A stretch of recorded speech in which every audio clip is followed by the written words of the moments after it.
कि 10-10 साल विधायक और सांसद तो ही पचे रहबे भैया, हम पचे तो घरे के बहरे कही ना, घर हमार बहरी आके के राज्य करत है। हाय रे भदोही, हाय रे किस्मत। यहाँ के विधायक चंदौली से, यहाँ के सांसद चंदौली से, का करी भैया। यहाँ के वाले खाली 25-25 हज़ार कार्यकर्ता बनाए के सक्रिय सदस्यता के फार्म लेके कहते हैं हम कार्यकर्ता जी बसपा से सपा, सपा से भाजपा। यहाँ वाला की कुछ बाल है और चला गए। मैं फूंक देना चाहता हूँ ऐसी सरकारों को जो अपने ईमानदार कार्यकर्ता का संरक्षण भी न कर सके। ऐसे ये जिला है। ये पंचायत के चुनाव के माध्यम से आपके बुलाया गया डिबेट है। मैं तो सरकार से बस इतना कहता हूँ कि निष्पक्ष चुनाव हो, पारदर्शी हो, जिससे आदमी चुन के जाए। आप पंचायत के चुनाव में एक ग्राम सभाओं में 10-10 लाख रुपए रातों में बढ़ जा रहा है, दारू की पेटी बढ़ रही है, सरकार उसको रोके न। पारदर्शिता इस पे होनी चाहिए न, तो हम जानेंगे राम राज्य आया है। ऐसे राम राज्य में रुपया बढ़ रहा है खुल्लम खुल्ला, ऐसे राम राज्य में दारू बढ़ रहा है खुल्लम खुल्ला। ऐसी ऐसे सरकार चलाने से फिर अवसर से फायदा क्या है? बिल्कुल भी नहीं। सत्ता पक्ष में बताया समाजवादी पार्टी बोल नहीं रही है। अरे क्या करे बोले हम तो वो लोग हैं ना कि यदि मंदिर में जाएंगे तो ये लोग गंगा जल से धुलवाएंगे, ये यही लोग हैं। हमारे यहाँ के, हम जनपद भदोही की बात करेंगे, कह सकते हैं कि निठल्ले जनप्रतिनिधि, इनको सिवाय तेरही की पूड़ी खाने के अलावा कोई काम है नहीं। और इस वजह से चाहे मुद्रा लोन हो, चाहे विश्वकर्मा लोन हो, और चाहे जितनी भी योजनाएं हैं वो निष्क्रिय पड़ी हुई हैं। और जनपद के अधिकारी भी बड़े निष्क्रिय हैं। क्यों? क्योंकि दिशा की बैठक में योजनाओं पर कोई चर्चा नहीं। दिशा की बैठक में सत्ताधारी दल का अगर व्यक्ति बैठ रहा है तो विपक्ष के दल का लीडर भी बैठना चाहिए। बिकी तो साबित किया जाए किसने खरीदा। किसी भी चीजों में प्राइवेटाइजेशन कुछ प्रतिशत हो सकता होगा, कुछ जगह पे कुछ चीजें दी जा सकती होंगी, लेकिन 100% क्या रेल बेची गई है? 2014 के बाद से चिल्ला रहे बीएसएनएल बेच दिया। हमारी यहाँ की प्रॉपर्टी है भैया बीएसएनएल की, कहीं बहुत दूर की नहीं है, बगल में ईमानपुर के बगल का मामला। क्या किसने लिया है? एक नाम तो बताइए। कारपोर्ट एक्सपोर्ट मेगावाट की बात हो रही है, कहाँ पे जो है वो रिबन काटने की बात है। ठीक है, रिबन काटा वो सही है, आपको ही क्रेडिट मैं देता हूँ उसको। क्या स्थिति बना करके गए हैं आप लोग जो है कारपेट के ऊपर। आज अगर 1.1% भी अगर सुधार हुआ है भदोही में कारपेट स्वास्थ्य को लेकर के, तो वो भारतीय जनता पार्टी की सरकार ने करके दिया है। न कि आप ही लीजिए क्रेडिट, आप ही सब कुछ करिए, हमें इससे नहीं मतलब है कि किसने क्या किया। लेकिन डीएम सिंह गहरवार जी से इन्होंने सांसदीय लोकसभा चुनाव में कहा था भदोही से बाहरी भगाओ, अभियान छेड़ा था। लास्ट में आके भदोही में ही चंदौली के लोगों को बैठा के गद्दी पे चले गया। दूसरा सवाल हमारा भाजपा वालों से, अरे पहले एक तो कर लेने दीजिए ना, सौदा कर लिए हैं डीएम सिंह का। तो ये बताइएगा कि भदोही में बाहरी लोगों को कब तक बैठाते रहेंगे? बहुत चिल्लाते हैं युवा युवा। एक युवा ने सवाल किया कि जब भदोही में बाहरी लोग आ रहे थे तो आपने कहा बाहरियों को भगाना है, अब जब बाहरी आ गया तो समझौता कर लिए, काहे नहीं? सही बात है कि नहीं? देखिए, सरकार ब्रिटिश गवर्नमेंट से भी ज्यादा टैक्स वसूल कर रही है, और आस्था के नाम पे, धर्म के नाम पे, संप्रदाय के नाम पे हमारे आपको हंसी को छीन ली है। ये ऐसी सरकार है। हम लोगों को अर्थशास्त्र में टपकन विधि पढ़ाया जाता था, आज भी वो टपकन विधि पढ़ाया जाता है। इकोनॉमिक्स का वो विषय है। टपकन का यानी छनना, छनन प्रक्रिया। अगर संसद से 1 रुपये चलता था तो जनता के पास पहुंचते पहुंचते 10 पैसे पहुंचता था। लेकिन एनडीए की सरकार और नरेंद्र मोदी जी के नेतृत्व में चल रही सरकार अगर 2000 रुपये किसान सम्मान निधि दिए तो 2,000 रुपये सीधा किसानों के खाते में आया है। वायनाड से प्रियंका गांधी संसद होके आई हैं, जो केरल में जो सबसे बड़ी जीत हुई। उत्तर प्रदेश से रायबरेली से राहुल गांधी ने चुनाव जीता है, जो जनता ने चुनाव जीता है। इनके यहाँ परिवार की बात करते हैं, किसका लड़का नहीं है परिवार में? कल्याण सिंह का लड़का परिवार में नहीं है, राजनाथ सिंह का लड़का परिवार में नहीं है, ओम प्रकाश सिंह का लड़का परिवार में नहीं है। किसका लड़का परिवार में नहीं है? हमको आप बताइए, किसका लड़का परिवार? सुषमा स्वराज का लड़की परिवार में नहीं है, किसका लड़का परिवार में नहीं है? बताइए। देखिए, ये जब आदमी से जब अधिकार दिया जाता है, जब मुखिया होता है ना, तो मुखिया देश को देखता है, इनको सिर्फ परिवार दिखाई देता है। युवा तो राहुल गांधी भी है, वो तो कहीं इधर है तो कहीं उधर है, कभी रुक कर तो कोई राजनीति कभी किए नहीं है कि अस्थायी होकर राजनीति करे तो भाई युवा समझ में आए। अभी भी युवा बने हैं और कहते हैं कि हम युवा हैं, लेकिन अभी तक शादी विवाह हुआ नहीं। केवल चलिए नमस्कार। अब धीरे धीरे पंचायत चुनाव नजदीक आ रहा है और लोगों में चर्चा शुरू हो गई है कि इस बार के चुनाव में सत्ता में बैठी बीजेपी क्या गुल खिलाएगी या विपक्ष वाले क्या कुछ तैयारी कर रहे हैं, क्योंकि इस बार के पंचायत चुनाव में बड़ा निर्णायक होने जा रहा है। ग्राम प्रधान, वीडीसी और जिला पंचायत ही दिशा तय करेंगे 2027 की, क्योंकि 2027 में बीजेपी हैट्रिक लगाने की तैयारी में होगी पंचायत चुनाव के सहारे, क्योंकि गांव की सरकार ही आगे की पूरी रूपरेखा तैयार करेंगे।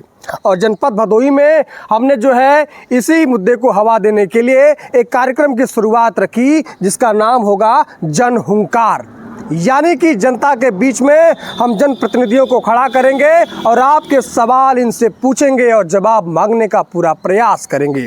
आज हमारे साथ बातचीत करने के लिए या फिर आपके सवालों का सही जवाब देने के लिए या जैसे भी जो भी जवाब देने के लिए मौजूद हैं, बीजेपी से अपना पक्ष रखेंगे हरिशंकर दुबे जी की पूर्व जिला प्रतिनिधि रहे हैं, और समाजवादी पार्टी से अपना पक्ष रखने के लिए धर्मेंद्र मिश्रा मीडिया प्रभारी भदोही समाजवादी पार्टी के हैं। वहीं कांग्रेस पार्टी के महमूद खान जी हैं, पूर्व जिला अध्यक्ष और विभिन्न दायित्वों का निर्वहन कर रहे हैं, और भदोही के युवा नेता, यूथ लीडर अपने आप को कहते हैं डीएम सिंह गहरवार जी हैं, जो कि कह सकते हैं कि अपना भी पक्ष रख सकते हैं और लोगों का भी पक्ष रख सकते हैं। काफ़ी विवादित हैं, कई पार्टियों में अपना जो है राजनीति इधर करते हैं। शुरुआत कहाँ से करें? शुरुआत करते हैं सत्ता में बैठी पार्टी जो है बीजेपी, इनकी तैयारी क्या है? ये 27 पे कभी बात करते हैं, कभी कहते हैं कि नहीं हम पंचायत चुनाव में इस बार कुछ अलग तरह का खेला करेंगे। क्या तैयारी होगा? लोग तो पूछ रहे हैं कि प्रधान में ग्राम प्रधान में बनाएंगे तो कहेंगे कि भैया हमारा होगा, जनता के गिन नहीं हम निर्दल लड़ जाएंगे। इस बार कुछ उटपटांग होगा या फिर आप लोग जैसा चाहेंगे वैसा हो पाएगा? देखिए, हमारी पार्टी सदैव समर्पित पार्टी रही है और कार्यकर्ताओं को लेकर चलती है। जिस प्रकार से आज देख रहे हैं कि 2 कार्यकाल से कंटिन्यू चल रही है, दिल्ली का सामने चुनाव है, उसमें भी हम लोग बड़ी अच्छी जीत से तय करेंगे। और रही बात पंचायत चुनाव की, तो पंचायत चुनाव में भी जिस प्रकार होगा वो सिंबल के अनुसार ही होगा, और इसमें 2 राय नहीं है कि हम पंचायत के चुनाव में बहुत ही अच्छे तरह से चुनाव जीतेंगे। उसके साथ साथ मेरा टारगेट, मेरा लड़ाई 2027 का है। 2027 का आपने जो है बिल्कुल फूंक दिया है। बिल्कुल, उसमें 2 राय नहीं है। और वो जनता के समक्ष है और जनता भी देख रही है कि आज भारतीय जनता पार्टी से हर वर्ग सुखी है, कोई न भय है न कोई डर है, और निष्पक्ष तरीके से कार्य हो रहा है। चलिए, 26 के बहाने 27 पर निशाने, ये बीजेपी है भैया, राष्ट्रीय पार्टी है, तो राष्ट्रीय पार्टी कांग्रेस भी है। 26 के बहाने 27 पर निशाने, कह रहे हैं सब सही चल रहा है, बहुत बढ़िया। हालांकि उत्तर प्रदेश में कांग्रेस का हाल तो बहुत अच्छा नहीं है, धीरे धीरे खिसक रहे हैं किसी के सहारे। कभी कहते हैं राहुल गांधी बढ़िया है, रागा है, कभी कहते हैं नहीं। क्या होगा, किसके सहारे? 26 के सहारे या 27 के? क्या कीजिएगा आप लोग? सबसे पहले देखिए, आज हम इस जनता के बीच में जो बातें आ रही हैं, मैं आपके इस चैनल के माध्यम से जो 2026 के पंचायत चुनाव की बात हो रही है, मैं स्पष्ट करना चाहता हूं कि आज गणतंत्र दिवस है। मैं सभी देशवासियों को आपके चैनल के माध्यम से बधाई देता हूं। आशा करता हूं कि जो पूर्व प्रधानमंत्री स्वर्गीय राजीव गांधी ने पंचायत का सपना देखा था वो पूरा हो, हर ग्रामवासी खुशहाल रहे और क्षेत्र का विकास हो और देश उन्नत करे। यही हमें इस गणतंत्र दिवस के माध्यम से आज जो पर्व है बधाई देना चाहता हूँ। देखिए, लोकतंत्र है, लोकतंत्र की स्थापना में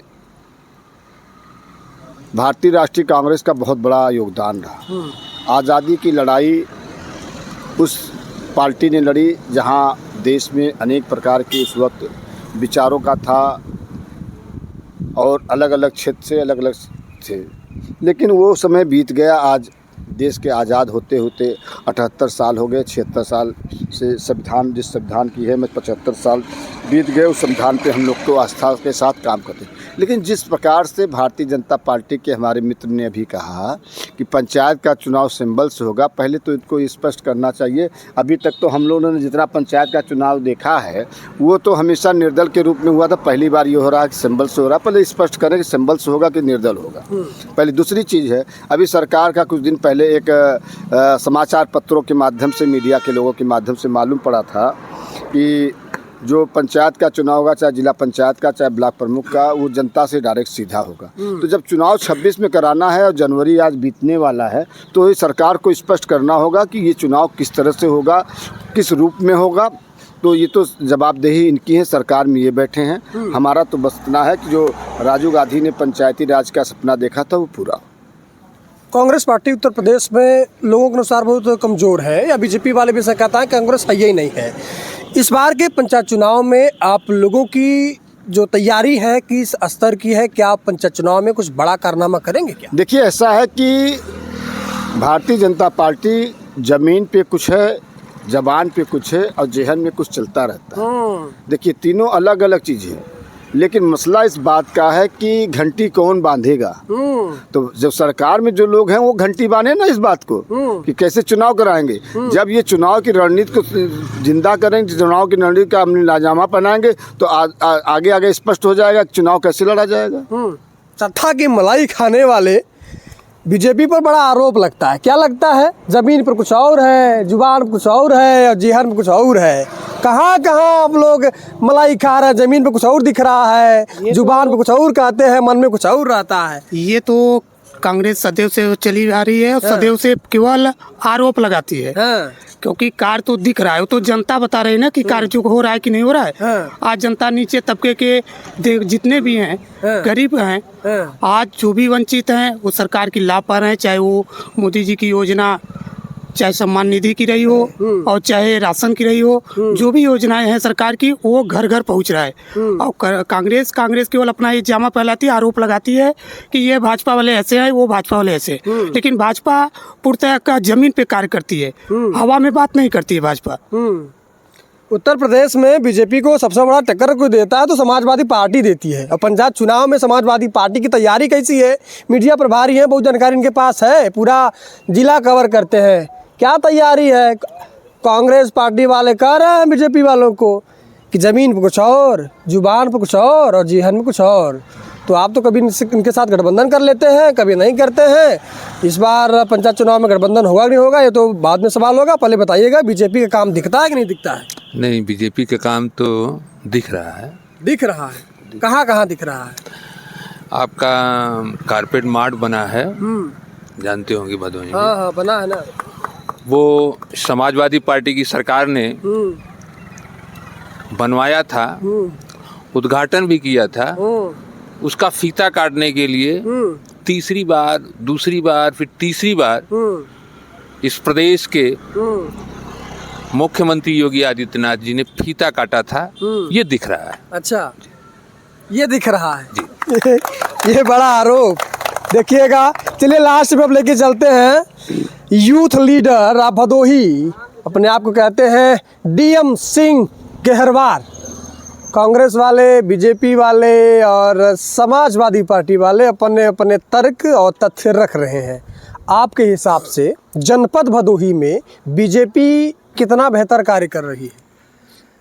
देखिए, सर्वप्रथम आज के इस आयोजन के लिए मैं आप टीआरएच को धन्यवाद देता हूं कि जनता के बीच मुखातिब होने का अवसर प्राप्त हुआ और सच्चाई से अवगत कराने का जो आपने स्टेज दिया है, इसके लिए आभार व्यक्त करता हूं। और सभी पूरे जनपदवासियों को, देशवासियों को 76वें गणतंत्र दिवस की हार्दिक शुभकामनाएं प्रेषित करता हूं। रही बात काम की, तो हम युवा हैं।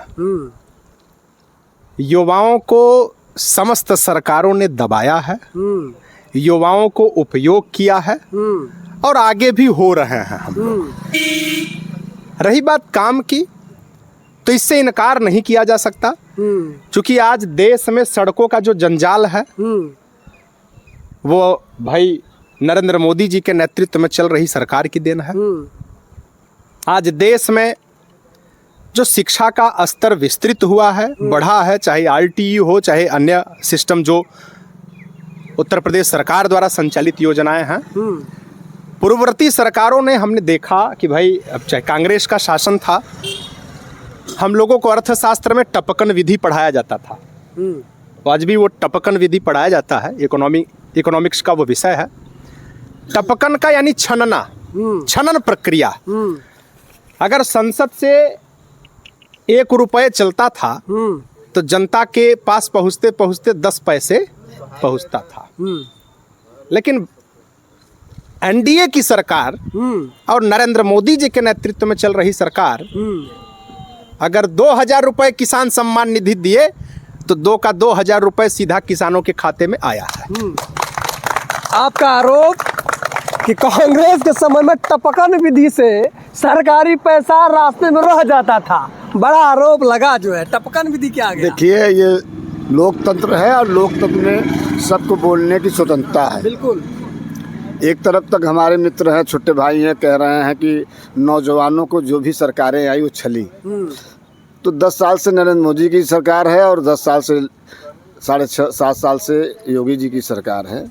अगर सरकारी डाटा की बात किया जाए कि नौजवानों की क्या हालत है, तो मेरी नज़र में जो अभी तक बड़ा स्पष्ट है कि 7 सालों में 18 लाख उद्योग बंद हो गए, 54 लाख लोगों की नौकरियां चली गई और लोग कह रहे हैं कि नौजवानों का बड़ा काम हो रहा है। जब हमारे यहाँ पे बैठे हैं चाचा श्री, इनसे पूछिए कि 70 साल की बात होती है विकास की। 55 लाख करोड़ रुपए देश पे कर्ज था 2014 में। आज सारे लोग यहाँ पढ़े लिखे लोग हैं और समझदार लोग हैं और देश के बारे में अच्छा अनुभव रखते हैं। आज 210 लाख करोड़ रुपए देश के ऊपर कर्जा हो गया, तो क्या इसी से नौजवानों का उत्थान हो रहा है? देश का यही विकास हो रहा है? मैं पूछना चाहता हूं कि नौजवानों का विकास कहाँ हो रहा है?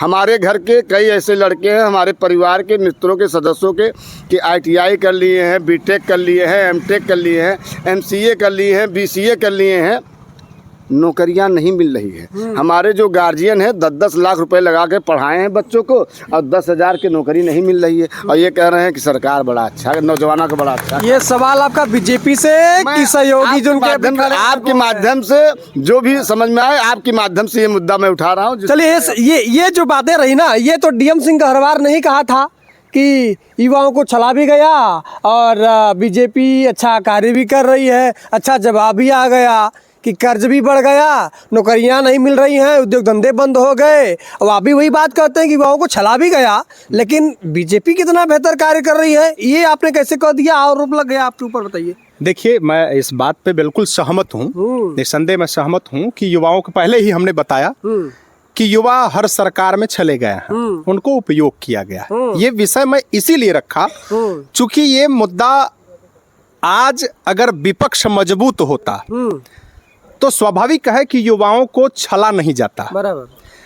आज विपक्ष परिवार सेट करने के चक्कर में वर्तमान सरकार पे न तो आरोप लगा पा रहे हैं न प्रत्यारोप लगा पा रहे हैं। इस वजह से हम युवा पीछे जा रहे हैं। भाई, जैसा कि डाटा आदरणीय बड़े भाई साहब ने रखा, वो डाटा सही है, लेकिन आदरणीय वाजपेयी जी ने, अटल बिहारी वाजपेयी जी ने कहा और श्रीमती गांधी जी ने भी कहा था कि मजबूत विपक्ष का होना बहुत अनिवार्य होता है। अगर आप जनता के बीच में अच्छा कार्य किए होते तो आपका भी स्थिति लोकतांत्रिक देश में, प्रत्यक्ष लोकतंत्र के देश में आपकी भी स्थिति राजनीतिक रूप से मजबूत अभी होती। तो कमजोर है क्या? स्वाभाविक है। हाँ। अगर सीट कम है तो स्वाभाविक है कमजोर है। आप रखिए ना, युवाओं की लड़ाई लड़िए, आप रोजगार की लड़ाई लड़िए, युवाओं के रोजगार के विषय में लड़िए। आप सड़क से संसद तक की लड़ाई कांग्रेस, समाजवादी पार्टी और अन्य विरोधी दलों ने बंद कर दिया, चूंकि ये परिवारवाद की राजनीति को सेट करने के चक्कर में लग गए। इस वजह से युवा आज पिसा जा रहा।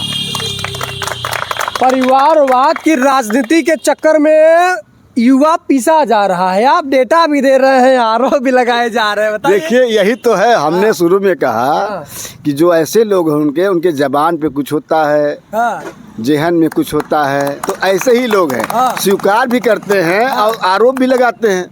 सरकार में आप बैठे हैं, नौकरियां सृजन करने का काम आपका है। हाँ, देश को कर्ज से कैसे मुक्त होना है ये जिम्मेदारी आपकी है। आप कह रहे हैं विपक्ष में एकता नहीं है। अरे भाई, जो सरकार को काम करना है उसको सरकार को करने दीजिए। हमारा काम है आपको जगाना, हमारा काम है नौजवानों के बारे में हमने आपको बताया कि कितनी बेरोजगारियां बढ़ रही हैं, लेकिन सरकार को तो सिर्फ इस समय अडानी और अंबानी को दिख रहा है। भाई, यहाँ जितने लोग बैठे हैं सब किसान परिवार से हैं। एक ट्रैक्टर खरीद लीजिए, 4 लाख लोन लीजिए, 8 लाख आप देंगे। वहाँ 1000 करोड़ रुपया लोन लेते हैं, 300 रुपया सब्सिडी पा जाते हैं। तो बताइए अंतर कहाँ से आएगा? जो परिवारवाद वाला है उस पर क्या कहिएगा? देखिए, ऐसा है ना कि वो पीड़ित नहीं है। किसके परिवार का जो कह रहे हैं, जनता चुन के भेजी है, कोई इलेक्टेड नहीं हुआ है या वैकेंसी नहीं निकली थी, जनता ने चुन के भेजा है। वायनाड से प्रियंका गांधी संसद होके आई हैं, जो केरल में जो सबसे बड़ी जीत हुई। उत्तर प्रदेश से रायबरेली से राहुल गांधी ने चुनाव जीता है, जो जनता ने चुनाव जीता है। इनके यहाँ परिवार की बात करते हैं, किसका लड़का नहीं है परिवार में? कल्याण सिंह का लड़का परिवार में नहीं है, राजनाथ सिंह का लड़का परिवार में नहीं है, ओम प्रकाश सिंह का लड़का परिवार में नहीं है। किसका लड़का परिवार में नहीं है? हमको आप बताइए, किसका लड़का परिवार? सुषमा स्वराज का लड़की परिवार में नहीं है, किसका लड़का परिवार में नहीं है? बताइए। देखिए, ये जब आदमी से जब अधिकार दिया जाता है, जब मुखिया होता है ना, तो मुखिया देश को देखता है, इनको सिर्फ परिवार दिखाई देता है। अच्छा। ये देश तो देख ही नहीं पा रहे हैं। जब देश देखेंगे तब तो रोजगार मुक्त करेंगे, तब तो रोजगार का अवसर लाएंगे। तो परिवार देख रहे हैं। जब आप राजनीतिक चर्चा करिएगा तब आपको अदानी अंबानी की याद आएगी या परिवारवाद की बात आएगी?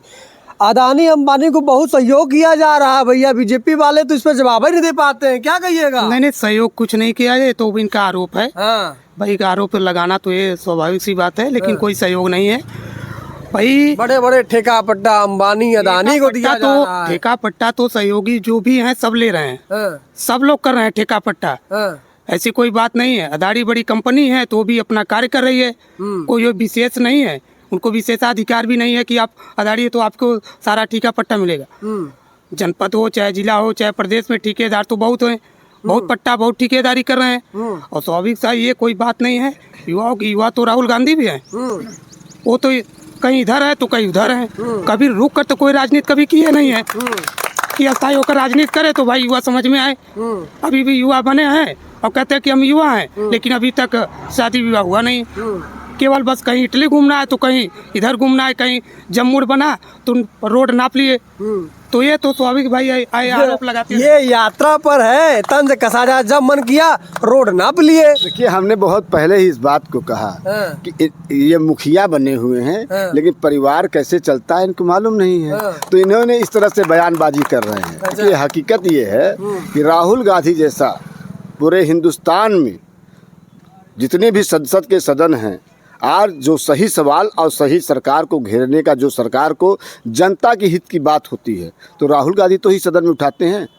पहली बार ऐसा हो रहा है कि लोकसभा में माननीय प्रधानमंत्री जी न बजट पे भाषण में सदन में आते हैं, न विपक्ष के जवाब देने के लिए सदन में आते हैं। भाई, ऐसा क्यों हो रहा है? देखिए, आपने तो शुरू किया कि पंचायती राज की बात, अब शुरू हो गए देश की बात। हमको तो यही नहीं लगता कि मीडिया वाले शुरू होते हैं पंचायत से और पहुंच जाते हैं देश में। अरे, जहाँ बेसिक काम तो शुरू करिए ना भाई, बेसिक काम शुरू कीजिए। जैसे इन्होंने कहा कि पंचायती राज में अयोध्या पूरे हिंदुस्तान का केंद्र बिंदु बना हुआ है। 13,000 एकड़ जमीन भारतीय जनता पार्टी की उत्तर प्रदेश की सरकार है, केंद्र में नरेंद्र मोदी जी के नेतृत्व में सरकार है। 13,000 एकड़ जमीन अडानी को, बाबा रामदेव को और रविशंकर जी को अलाट हो गई, सेना की जमीन अयोध्या में। तो इसको अलाट कौन कराया था? उस जब देश आज़ाद हुई तो कांग्रेस ने देश के सेना के और देश के रेलियों के लिए, रेलवे और सेना के लिए ये ज़मीन अलाट कराई थी। आज अगर इनको भारतीय जनता पार्टी या मोदी का, अडानी या और रविशंकर और बाबा रामदेव से प्रेम न होता तो 13,000 एकड़ जो सरकार का डाटा है कह रही है कि हमने अलाट कर दिया, तो कैसे अलाट हो जाती?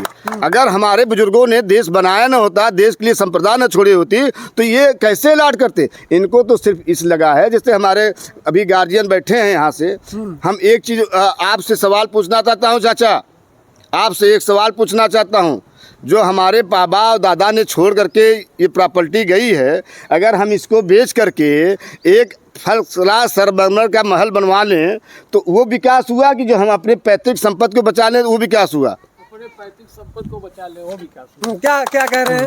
अपनी संपत्ति बचा ले वो विकास हुआ। अपनी संपत्ति को बचा ले वो विकास हुआ। तो यही भारतीय जनता पार्टी है। हाँ। भाई रेल बेच दिए, भेल बेच दिए, एयरपोर्ट बेच दिए, सड़क बेच दिए, बचा क्या है? हर 10 किलोमीटर पे टोल टैक्स ले रहे हैं। इतना तो साला ब्रिटिश गवर्नमेंट भी नहीं लिया करती थी टैक्स, जितना ये टैक्स ले रहे हैं। अगर आपको प्रयागराज जाना हो, आज कुंभ मेला है, धर्म के नाम पे तो टैक्स छोड़ दे रहे हैं। आप चारों तरफ से खाली प्रयागराज जाना हो तो खाली टैक्स लेते हैं। तो ये तो सरकार ब्रिटिश गवर्नमेंट से भी ज्यादा टैक्स वसूल कर रही है, और आस्था के नाम पे, धर्म के नाम पे, संप्रदाय के नाम पे हमारे आपको हंसी को छीन ली है। ये ऐसी सरकार है। चलिए अब थोड़ा सा जनता के बीच में चला जाए, उनके सवालों को भी पूछा जाए, क्योंकि एक एक बार सभी से सवाल हो गए हैं। किसी से पूछ लेते हैं, बहुत आरोप लग रहे हैं, बताइए आप ही से पूछते हैं। कांग्रेस वाले अलग मूड में हैं, बीजेपी को घेर रहे हैं, बीजेपी वाले अलग मूड में हैं। आप क्या कुछ कहिएगा, वर्तमान में राजनीतिक हालत क्या चल रहे हैं, 26-27 में क्या मिशन चल रहा है, क्या होगा? बहुत बहुत धन्यवाद। और सबसे पहले जो है 76वें गणतंत्र दिवस की आपके चैनल के माध्यम से सभी को बधाई। ऑन रिकॉर्ड बातें रखिएगा पूर्व जिलाध्यक्ष जी की। अपने अयोध्या के ऊपर बहुत बड़ा टिप्पणी किया है इन्होंने, साबित करना पड़ेगा इस चीज को। रिकॉर्डेड है जी,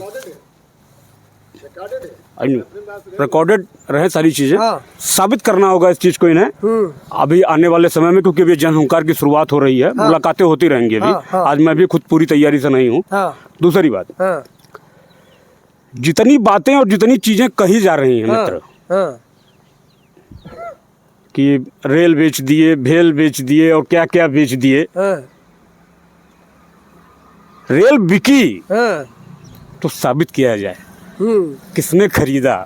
किसी भी चीजों में प्राइवेटाइजेशन कुछ प्रतिशत हो सकता होगा, कुछ जगह पे कुछ चीजें दी जा सकती होंगी, लेकिन 100% क्या रेल बेची गई है? 2014 के बाद से चिल्ला रहे बीएसएनएल बेच दिया। खमरिया की प्रॉपर्टी है भैया बीएसएनएल की, कहीं बहुत दूर की नहीं है, बगल में हिमनपुर के बगल का मामला। क्या किसने लिया है? एक नाम तो बताइए। कारपोरेट एक्सपोर्ट मेगावाट की बात हो रही है, कहाँ पे जो है वो रिबन काटने की बात है। ठीक है, रिबन काटा वो सही है, आपको ही क्रेडिट मैं देता हूँ उसको। क्या स्थिति बना करके गए हैं आप लोग जो है कारपेट के ऊपर। आज अगर 1.1% भी अगर सुधार हुआ है भदोही में कारपेट स्वास्थ्य को लेकर के, तो वो भारतीय जनता पार्टी की सरकार ने करके दिया है। न कि आप ही लीजिए क्रेडिट, आप ही सब कुछ करिए, हमें इससे नहीं मतलब है कि किसने क्या किया। लेकिन अगर आज 1% हुए, अभी कुछ देर पहले जो है बात उठी कि इतना रोजगार छीन लिया गया।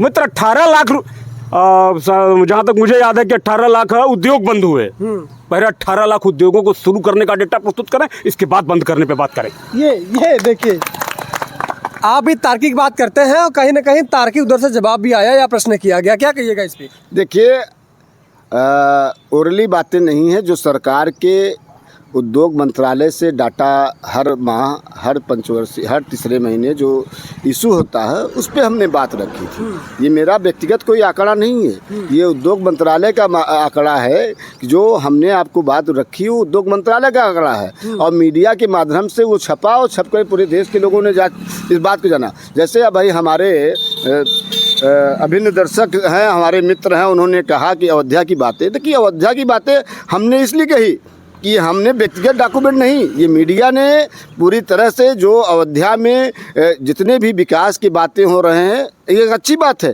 लेकिन अब देश बेचकर, देश की संपदा को, अगर सेना की संपदा थी उसको अगर प्राइवेट सेक्टर को बेचा जा रहा है, तो क्या कारण है कि अयोध्या के प्राइवेट सेक्टर को बेचा जा रहा है?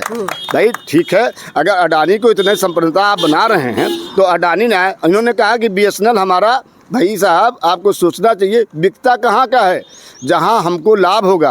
अगर हमें दिल्ली में फैक्ट्री बनानी है तो हम औराई का या हम गोपीगंज का या भदोही का हम बीएसएनएल ऑफिस नहीं खरीदेंगे, हमको तो दिल्ली का बीएसएनएल ऑफिस खरीदना होगा ना, कि हमको थोड़ी हम औराई खरीदेंगे।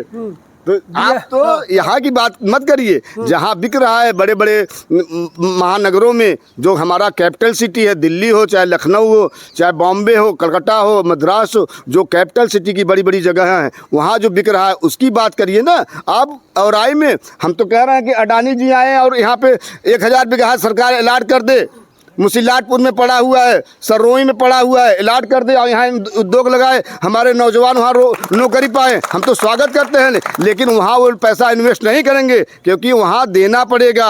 वहाँ जिसको लेना है 1 रुपये स्क्वायर फीट में ज़मीन दिल्ली में मिलेगी आपको, वहाँ 1 रुपये स्क्वायर फीट में दिल्ली सरकार में अलॉट कर रही है, पूरे गुजरात में 1 रुपये दिल्ली में सरकार अलॉट कर रही है। तो ये एक उदाहरण की बात हो रही है, ये कोई आपको आरोप लगाने की बात नहीं है। जो हो रहा है वो दिख रहा है। देखिए, ये पंचायत के चुनाव के माध्यम से आपके बुलाया गया डिबेट है। मैं तो सरकार से बस इतना कहता हूं कि निष्पक्ष चुनाव हो, पारदर्शी हो, जिससे आदमी चुन के जाए। आप पंचायत के चुनाव में एक ग्राम सभाओं में 10-10 लाख रुपए रातों में बढ़ जा रहा है, दारू की पेटी बढ़ रही है, सरकार उसको रोके ना। पारदर्शिता इस पे होनी चाहिए ना, तो हम जानेंगे राम राज्य आया है। ऐसे राम राज्य में रुपया बढ़ रहा है खुल्लम खुल्ला, ऐसे राम राज्य में दारू बढ़ रहा है खुल्लम खुल्ला। ऐसी पारदर्शिता ऐसे सरकार चलाने से फिर अवसर से फायदा क्या है? बिल्कुल, पंचायत चुनाव में ग्राम सभाओं में पैसा बांट रहे हैं, 10-10 लाख रुपया आरोप लग रहा है। बताइए, आपकी सरकार रोक नहीं पा रहे हैं आप लोग? ये तो भाई कह रहे हैं ना कि बट रहा है, हो सकता है इनके सामने दिखा होगा, बाकी तो किसी को नहीं दिख रहा है कि पैसा बढ़ रहा है। जब ये बांटते थे, बहुत तेजी से कार्य करते थे, तब इनको अच्छा लगता था। अच्छा। आज जब सरकार अपनी सत्ता में है, अब अपने हिसाब से कार्य करें, तो इन्हें कह रहे हैं कि भैया दारू बट रहा है, पैसा बट रहा है। तो दारू पैसा क्या इनको दिखा? कहीं कोई जनता बता दे कि दारू पैसा दिख रहा है? जनता बताएगी ना, सही बात है ना, जनता बताएगी। दारू पैसा बढ़ रहा है क्या ग्राम सभा में? पहले सर्वप्रथम हम ये पंचायत का मुद्दा है। हाँ। पंचायत पे आप बात कर रहे हैं, बिल्कुल। हमें चलना साइकिल से है। हाँ। हम बात कर रहे हैं महा R15 की। क्या मतलब है? जो पब्लिक टच भी नहीं कर पा रही है शोरूम में जाके, और हम उसकी बात करें तो पंचायत की। पंचायत में युवाओं की बात कर लिया जाए, मोदी सरकार कह रही है एजुकेशन लोन दिया जा रहा है, कितने लोग पाए हैं कोई बता दे। दूसरी बात रोजगार की, कह रही है कि हम मुद्रा लोन दे रहे हैं, आप बैंक में चले जाइए, बैंक वाले कहते हैं आपके पास दुकान हो रहा है, 20 लाख की सामग्री हो रही है तो आपको 5 लाख दे दिया जाएगा। जब हमारे पास 20 लाख रुपया हो रहा है, हम 5 लाख आपसे काहे कर्ज लेंगे भैया? तो वो डिसाइड। तीसरी बात, एक मोदी सरकार ने बड़ा अच्छा योजना चलाया, मैं उसकी तारीफ करता हूँ, विश्वकर्मा योजना।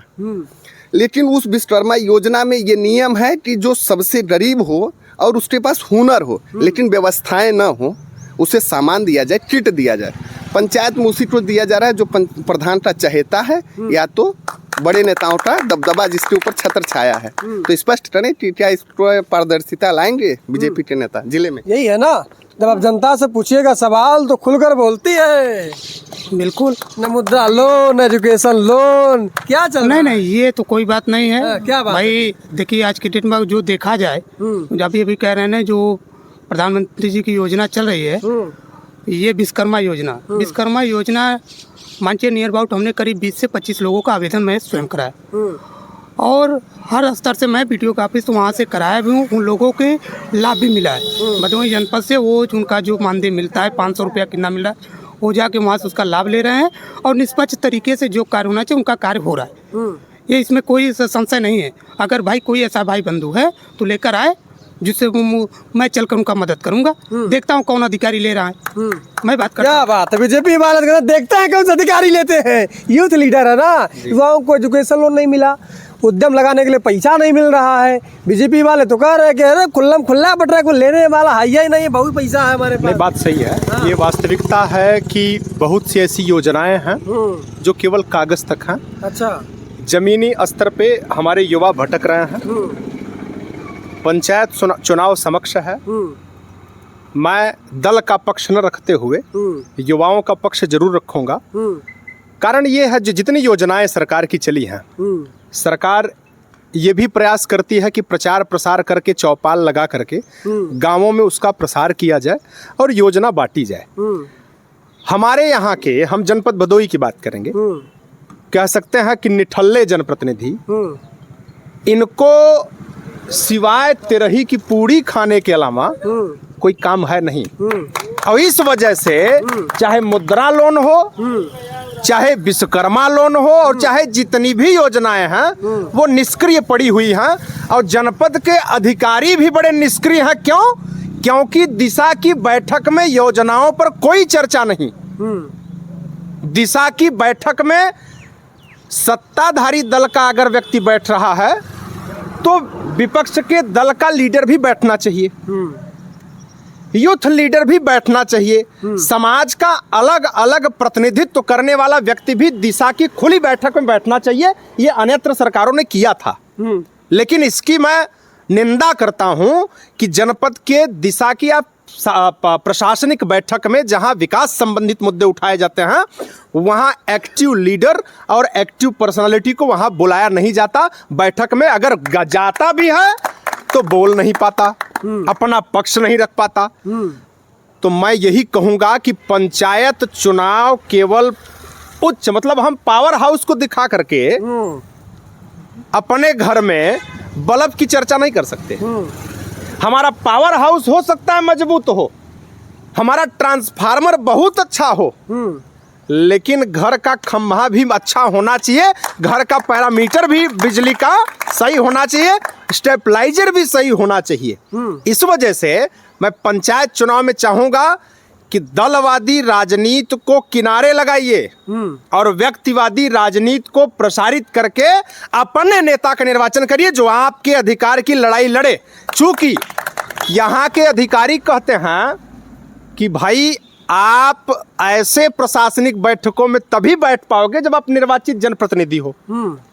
तो निर्वाचित जनप्रतिनिधि उनको जरूर बनाइए जो आपके अधिकार की लड़ाई लड़ रहे हैं, चूंकि आपका पक्ष हो तभी रखेंगे। मैं यहाँ भाई भारतीय जनता पार्टी के लोग हैं, समाजवादी पार्टी के लोग हैं, कांग्रेस के लोग हैं, मैं भी जनता दल यूनाइटेड में कार्य कर रहा हूँ, कार्यकर्ता हूँ।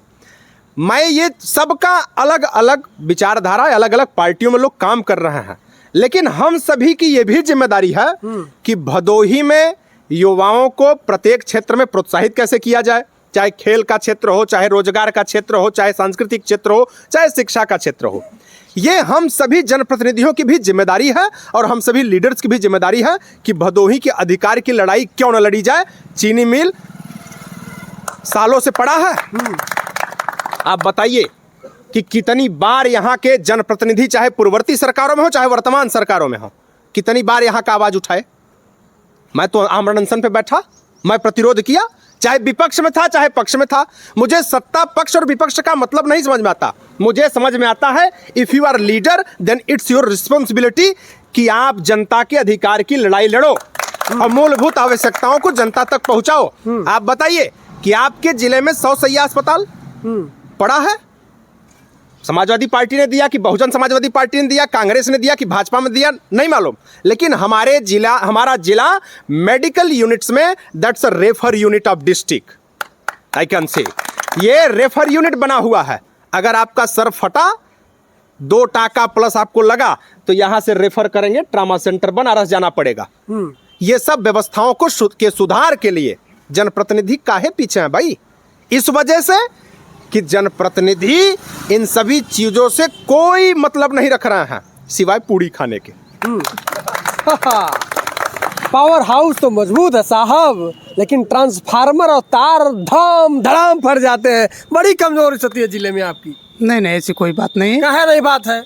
अरे कांग्रेस वाले अलग आरोप, सपा वाले तो कह ही रहे हैं और यूथ लीडर है वो भी कह रहे हैं। सपा वाले बोल ही नहीं रहे हैं, वो जान रहे क्यों क्यों आरोप लगाएं, क्योंकि वो पहले से आरोप नहीं बोल रहे भैया। आप शांति से बैठे हैं क्या? नहीं भैया, जब इन्होंने कहा कि सपा वाले बोल नहीं रहे हैं अब आरोप लगाएं, बंधन होने वाला है क्या? नहीं, ये इनकी एक प्रतिभा है कि जो अपने आप में इस ढंग से बोल दे रहे हैं। अच्छा, इस सपा वाले बोल नहीं रहे हैं। अरे बोले क्या करें हम? देख रहा हूँ नौजवानों की उन्होंने बात किया। इस सरकार में नौकरी मांगने गए नौजवान जब उनके ऊपर लाठियां बरसती थी, बरसाई गई, ये बातें उन्होंने नहीं कहा। इन्होंने ये भी नहीं सत्ता पक्ष में बताया कि समाजवादी पार्टी बोल नहीं रही है। अरे क्या करे बोले हम तो वो लोग हैं ना कि यदि मंदिर में जाएंगे तो ये लोग गंगा जल से धुलवाएंगे, ये यही लोग हैं। कि यदि हम मंदिर में जाएंगे तो ये गंगा जल से धुलवाएंगे। तो भाई अब इनकी संगम, एक बार इन्होंने कहा कि मारे बड़ी अच्छी बात, राम की बात आ गई। राम कहाँ है? जब आदमी मरता है तो कहता है राम राम, जब आदमी मरता है तो लोग कहते हैं तो राम। मतलब आप वही कहेंगे बीजेपी मर रही है तो राम राम चिल्ला रही है भाई, सीधा राम सीधा राम। ये कौन सी बात हो गई? नहीं, राम राम हाँ अयोध्या की बात करते हैं, हाँ सारी बीजेपी वाले सनातन धर्म की बात करते हैं, हाँ हिंदुस्तान की बात करते हैं, हाँ हिंदू की बात करते हैं। करते क्या है? यदि किसी भी भारतीय जनता पार्टी के लोग राम की बात करते हैं, इस जनपद में चाहे जनप्रतिनिधि हो चाहे कोई नेता हो, कोई राम की मूर्ति लगाया, कोई मंदिर बनवाया गांव में, चंदा तो उन्होंने बहुत को वसूला है। यदि आधा चंदा देकर आधे में या जिले में एक राम की मूर्ति बनवाते और राम के साथ मैया सीता होती तब तो अच्छा लगता ना।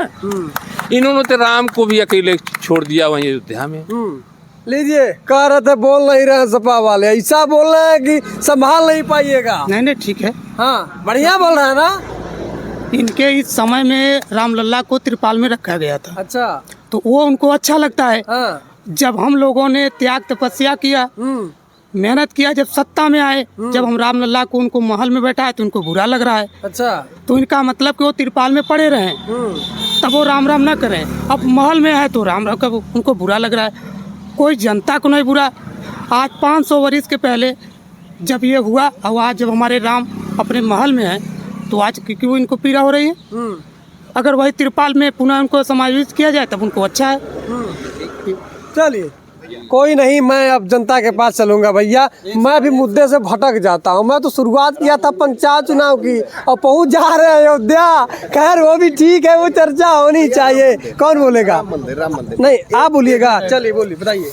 भाजपा वाले बार बार राम मंदिर कर रहे हैं। हाँ जिले में मुक्तेश्वर महादेव मंदिर है। इनका मनसा है कि जहाँ सपा टारिसोटों पे गोली चलवाएगी वही मंदिर हम बनवाएंगे। बाकी सब मंदिर बंद हो जाए कोई टेंशन नहीं है। आप वहाँ गोली खाइए, ये भी बनेगा। अच्छा हाँ, उनका ये मनसा है कि 1000 लोग गोली खाए फिर हम मंदिर बनवाएं। हाँ। भैया ऐसा मंदिर नहीं चाहिए। प्रभु राम हमारे घर में भी हैं। बाकी विकास और अस्पताल शिक्षा पे आप ध्यान दें।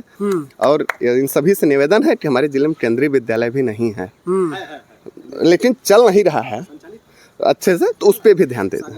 ये बीजेपी सवाल ज्यादा हो रहे भाई, सत्य में बैठे क्या कुछ कहिएगा। माहौल तो हम जान रहे हैं, पंचायत चुनाव का पहुंच जा रहे हैं अंतर्राष्ट्रीय मुद्दे पे। देखिए, जब से घर से नहीं निकलेंगे तब तक दिल्ली नहीं पहुंचेंगे। हाँ। जब घर से आप निकलेंगे हाँ तो मैं पहली आवाज आपको देना चाहता हूं हाँ। भारतीय जनता पार्टी के महोदय से, उनके डिबेट से। अगली बार भी ये चुनाव लड़े थे, आप अपने को बीजेपी का कह रहे हैं, लेकिन ये जो है कह रहे हैं इस समय सिंबल से चुनाव होगा, लेकिन ये समर्पित कार्यकर्ता भी नहीं हो पाए। पहले 5 साल और मेहनत कर लिए हैं। अब इस बार हो पाएंगे कि नहीं हो पाएंगे, इसका हमको जवाब दे दें। पंचायत चुनाव वही बात। मैं अब लखनऊ की तरफ अपने कूड़ा जा करके फिर भदोही पे, ये रेफर जिला भदोही कब तक रहेगा? यहाँ के जनप्रतिनिधियों को मैं आह्वान और चैलेंज भी दे रहा हूँ कि 10 साल विधायक और सांसद तो वहीं पचे रहे भैया। हम पचे तो घरे के बहरे का ही ना, घर हमार बहरी आए के राज्य करत है। हाय रे भदोही, हाय रे किस्मत। यहाँ के विधायक चंदौली से, यहाँ के सांसद चंदौली से का करी भैया। यहाँ के वाले खाली 25-25 हजार कार्यकर्ता बनाए के सक्रिय सदस्यता के फार्म लेके कहते हैं हम कार्यकर्ता जी बसपा से सपा, सपा से भाजपा। यहाँ वाला की कुछ बाल आई और चला गए। मैं फूंक देना चाहता हूँ ऐसी सरकारों को जो अपने ईमानदार कार्यकर्ता का संरक्षण भी न कर सके। ऐसे ये जिला है ये। क्या बात है, बहुत बड़ा आरोप कौन लगा रहा है? आम जनता। किस पर? बीजेपी पर। अपने कार्यकर्ताओं के आत्मसम्मान की रक्षा ये बेचारे नहीं कर पाते हैं। सही बात है कि नहीं है? नहीं देखिए, जो उन्होंने कहा तो भाई ठीक है, लेकिन कार्यकर्ता अपने पार्टी जो भी सिस्टम से बनता है उसके कोई अनुकूल नहीं जाएगा। जो संगठन का निर्देश होता है, संगठन के निर्देश के अनुसार ही कार्य किया जाता है। कार्यकर्ताओं पर मुकदमे लादे जाते हैं, वो आप लोग शांति से बैठकर मलाई खाते हैं, क्या बात है? नहीं, मुकदमे नहीं लगाए जाते भाई। जो जहाँ जो सच है, जहाँ गलत है, उसका तो भाई होना जाहिर सी बात। अगर हम ही गलत हैं तो हमारे ऊपर भी मुकदमा लगेगा। तो ये कोई बात नहीं कि हम पार्टी के पदाधिकारी हैं तो हमारे ऊपर मुकदमा नहीं लगेगा। अगर मैं गलत हूँ तो गलत हूँ, तो ये तो आरोप किसी को लग सकता है कि भैया आपने गलत किया है तो आपके ऊपर मुकदमा हो सकता है। लेकिन पार्टी के कहें कि ये कार्यकर्ता हैं और उनके ऊपर मुकदमा है तो ये गलत बात है। चलिए, बीजेपी के प्रतिनिधि के जवाबों से आप कितना संतुष्ट है बताइएगा। खैर, फिर से लोगों के बीच में चलते हैं। क्या हमारा सवाल डीएम सिंह गहरवार जी से, इन्होंने सांसदीय लोकसभा चुनाव में कहा था भदोही से बाहरी भगाओ अभियान छेड़ा था। लास्ट में आके भदोही में ही चंदौली के लोगों को बैठा के गद्दी पे चले गया। दूसरा सवाल हमारा भाजपा वालों से, अरे पहले एक तो कर लेने दीजिए ना, सौदा कर लिए हैं डीएम सिंह। तो ये बताइएगा कि भदोही में बाहरी लोगों को कब तक बैठाते रहेंगे? बहुत चिल्लाते हैं युवा युवा। एक युवा ने सवाल किया कि जब भदोही में बाहरी लोग आ रहे थे तो आपने कहा बाहरियों को भगाना है। अब जब बाहरी आ गया तो समझौता कर लिए, काहे नहीं? सही बात है कि नहीं? देखिए, सबसे पहली बात ये समझिए कि हम एक पार्टी के कार्यकर्ता भी हैं। अच्छा। तो जब अभी हमारे भाई भाजपा के साथी ने बताया कि जब संगठन जो चाहेगा वही होता है, मैं तो बिल्कुल चाहता हूं कि हमारे जिले का जनप्रतिनिधि निर्वाचित हो तो हमारे जिले का नेता चुन करके सदन में जाए, जिससे हमारे जिले की समस्या को रखे। मैं बाहरी भगाओ भदोही बचाओ आंदोलन शुरुआत किया। मैं भदोही की जनता से और प्रश्नवाचक चिन्ह खड़ा करने वाले युवा साथी से पूछना चाहता हूं कि क्या पूरे जनपद में युवा साथियों ने उस हुंकार रैली का समर्थन किया? हमारे जनपद के युवा, ये खेद के साथ कह रहा हूं कि दलगत राजनीति और प्रभावशाली व्यक्तियों के पीछे चलने की राजनीति जो कर रहे हैं, ये कहीं ना कहीं भदोही के विनाश में पूरी तरह अग्रसर हो चुका है। तो आपकी लड़ाई खत्म हो गई? मेरी लड़ाई खत्म नहीं हुई। मैं फिर भी बोल रहा हूं कि भदोही के विकास के लिए मुझे दल का कोई प्रभाव नहीं समझ में आता। मैं भदोही के विकास की लड़ाई लड़ता रहा हूं, आगे भी लड़ता रहूंगा।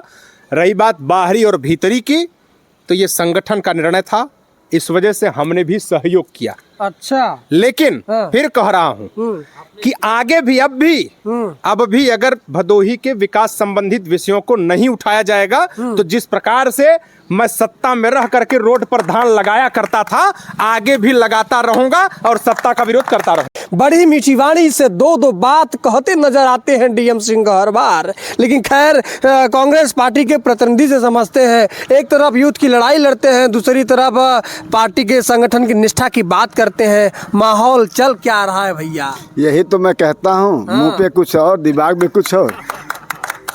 तो ये देखिए, जब तक आज़ादी हमको ऐसे ही नहीं मिल गई, आज़ादी के लिए बहुत से त्याग करने पड़ते हैं। परिश्रम ही नहीं जरूरी है, त्याग जरूरी है। जब आपकी महत्वाकांक्षा बड़ी है तो त्याग आप कर ही नहीं पाएंगे। अगर इतना भी अगर आप महत्वाकांक्षा को मार देते तो त्याग तो ऑटोमेटिक जिंदा हो जाता। मैं चैलेंज के साथ कहता हूँ, इसी बात को लेकर के माननीय डीएम सिंह गहरवार जी ने कहा कि हम संगठन से बंधे हुए, मैं भी संगठन का बंधा हुआ सिपाही हूँ। उत्तर प्रदेश कांग्रेस कमेटी के पैनल की तरह 8 जिलों का बनारस में एक बैठक हुई थी। आज हमारा संसद पूर्व बनारस इनके गोद में बैठा हुआ है, भारतीय जनता पार्टी के राजेश मिश्रा भदोही से चुनाव लड़ना चाहते थे। चाहे गठबंधन हुआ या नहीं हुआ समाजवादी पार्टी से, वो चुनाव लड़ना चाहते। मैंने मुखर आवाज़ से आवाज़ लगाई कि नहीं, भदोही कोई चारागाह नहीं है।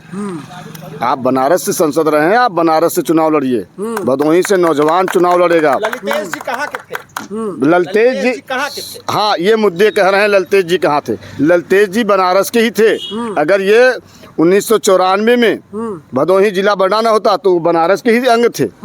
ललतेज जी कोई बाधा और तो राजेश मिश्रा क्या फर्रुखाबाद के थे? कौन? राजेश मिश्रा का? अभी आप बता भाई मेरी बात तो सुनिए, हाँ। राजेश मिश्रा फर्रुखाबाद से नहीं थे, हाँ। लेकिन इन्होंने कहा कि बाहरी और अंदर की बात क्या, लड़ाई इन्होंने छेड़ी थी बाहरी बनाम अंदर की, मैंने नहीं छेड़ा था। मैं तो अपनी आवाज बुलंद किया था कि जब तक लड़ेगा तो भदोही का आप लड़ेगा। उनके साथ खड़े हो गए थे। ना हम तो हाँ। साथ खड़े हैं, हाँ। लेकिन यही साथ छोड़ देते हैं, हाँ। क्योंकि ये हमेशा सत्ता के करीब मलाई काटने के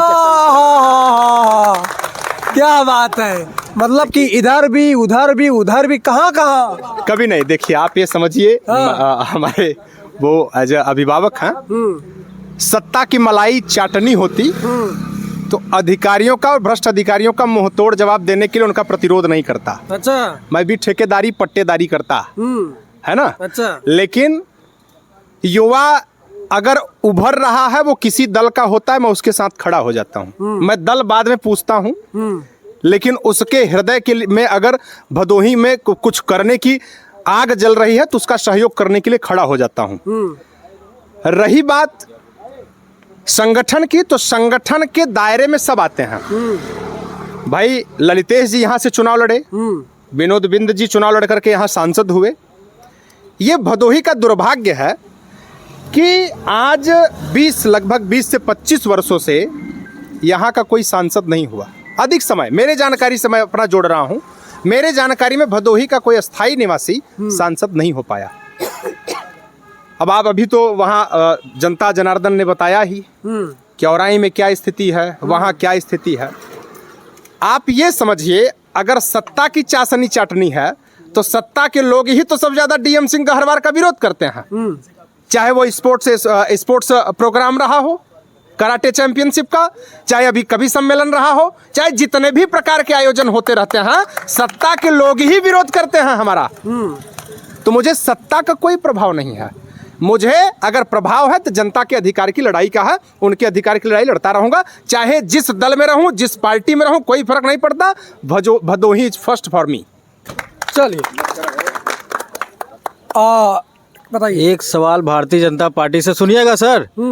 आप लोन दे रहे हैं, बिना ब्याज के दे रहे हैं, तो पहले ये बता दीजिए जो 15 लाख रुपए का आपने वादा किया है वो कब देंगे? 15 लाख का वादा बताइएगा। 15 लाख वाला वादा, 15 लाख वाली कोई वादा, कोई योजना जो सरकार कही थी, लेकिन सरकार युवाओं के प्रति निर्भर है और युवाओं की चिंता करे। आज भी जो भी वैकेंसियाँ जो भी हो रही वो निष्पक्ष हो रही है, इसमें कोई बात नहीं है। चलिए ये मेरा पहला कार्यक्रम रहा और शुरुआत कह सकते हैं, पूरा माहौल भापना। अगर आपको लगता है कि भदोही के मुद्दे पर और विस्तृत चर्चा होनी चाहिए तो अपने सवालों को कमेंट में छोड़ के जाइएगा। जब भी हम अगला सेशन रखेंगे उन सवालों को जरूर इन लोगों से पूछेंगे और इनकी जिम्मेदारी तय करने की पूरी जिम्मेदारी जो है हमारी है, क्योंकि आप हम पर भरोसा करते हैं।